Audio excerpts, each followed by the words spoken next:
hinumduman nato. God is not a magician. And there are laws nga giset up niya daan sa kalibutan. A man shall reap what he sow. The pressure that we're facing today is part of life.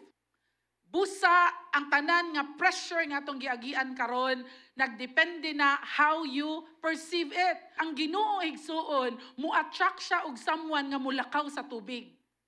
The hands of God will move kung makakita siya faith. Ingon ang book of Hebrews, it is only faith that pleases God. If you move according sa imong makita, if you move according sa imong pagbati, the hands of God will not like do something or do a miracle in your life. Because if there is no faith, you are not pleasing God. When you limit God in a box, putot man ko, dili na ko nakaya gyud na makakita ni Jesus. So, sa ato karon unsay limitation nato?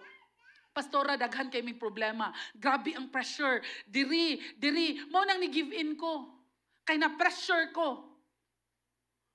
So that is what you're made of. Kung i-pressure baka, kabalo baka mo say no. Kabalo baka mo stand up. Kabalo baka mo embrace sa unsay dapat, mo reject sa dapat i-reject. That is your state. Kinsa ka. When you love something, you will do it with passion, you will not complain, and you are dedicated. Ang gugma igsuon mo na topic na to sa February. Ang gugma ang pinaka-foundation para ka makakaya kag pressure. Bahala, grabe kayo ang pressure. Pero you love to do it. You're willing to pay the price. And para nimo, okay rani, basta ang result ani ang mahitabo. Then, because of ang root niya is gugma, bahala grabe ang pressure, mo resulta siyag peace. So peace is a byproduct of someone who is rooted in love. Pag gugma ang rason niya nung gibuhat nimo imong gibuhat karon, bisag unsa pa na kalisod, igsuon, you will surpass.